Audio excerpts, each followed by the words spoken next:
বিশ্বজিৎ আর সিঞ্জিনির engagement. দিনটা ছিল ভীষণ স্পেশাল, আর এই স্পেশাল দিনটায় আমরা হাজির হয়ে গিয়েছিলাম কুইন্স প্যালেসে। অনুষ্ঠান ছিল সারাদিন ধরেই। দুপুরে ছিল বিশ্বজিতের আশীর্বাদ, আর সন্ধ্যাবেলা এঙ্গেজমেন্ট। খুব সুন্দর করে সাজানো হয়েছিল চারিদিক, আর আমরা যখন গেলাম তখন আশীর্বাদ পর্ব চলছে।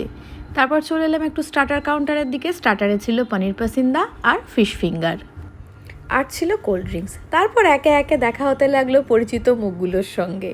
একটু তাদের সঙ্গে সময় কাটিয়ে বেশ কিছু ক্লিক ক্লিক ক্লিক তারপরে চলে গেলাম খাওয়া দাওয়ার দিকে।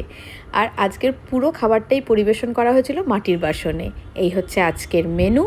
আর প্রথমেই ছিল সাদা ভাত, লাল শাক, ঘি, বেগুন ভাজা, তারপর মাছের মাথা দিয়ে মুগের ডাল, আলু এঁচোড় চিংড়ি, তারপরে কাতলা মাছের কালিয়া, তারপরে ইলিশ মাছ ভাপা ছিল, কিন্তু আমি একটু সৌভিকের থেকে টেস্ট করলাম মাছ নিয়ে, গোটা মাছটা আমি আর খেতে পারিনি। তারপর প্লাস্টিক চাটনি, ঝুড়ির দই, সন্দেশ আর রসগোল্লা। দিদিকে দাদাকে বাই বলে এবার বেরোলাম। আবার দেখা হবে ওদের সঙ্গে সন্ধ্যাবেলা সেজে গুজে আবার আমরা চলে এসেছি। এখন হবে এঙ্গেজমেন্ট। এখন অপেক্ষা সিঞ্জিনিকে দেখার, কারণ ওই বেলা আশীর্বাদ পর্ব হয়ে গেছে বিশ্বজিতের, আর এখন আংটি বদল হবে।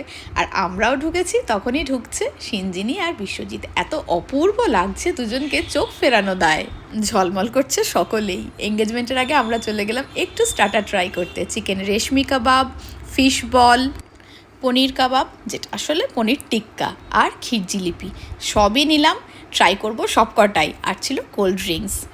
কিন্তু আমরা চলে গেলাম মকটেল কাউন্টারে, নিয়ে নিলাম একটা ব্লু লেগুন। তারপরে দেখলাম বিশ্বজিৎ আর সিঞ্জিনির এঙ্গেজমেন্ট।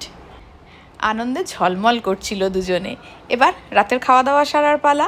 এই হচ্ছে আজকের ডিনারের মেনু। ডিনারেও ছিল সুন্দর আয়োজন, fish butter fry, salad, sauce, তারপরে বেবি নান, চানা মশলা, তারপরে পোলাও আর কাতলা কালিয়া, সাদা ভাত, খাসির মাংস, আর শেষ পাতে চাটনি, মিষ্টি। এদিকে স্টেজে চলছে ফ্যামিলি মেম্বার্সদের দারুণ ডান্স পারফরমেন্স। বেশ কিছুক্ষণ সেটা দেখলাম। তারপরে এবার আমরা বাড়ির দিকে। দুজনের জন্য রইল অনেক অনেক শুভেচ্ছা। আর তোমাদের সঙ্গে দেখা হচ্ছে পরের নতুন কোনো একটা মিনি ব্লগে।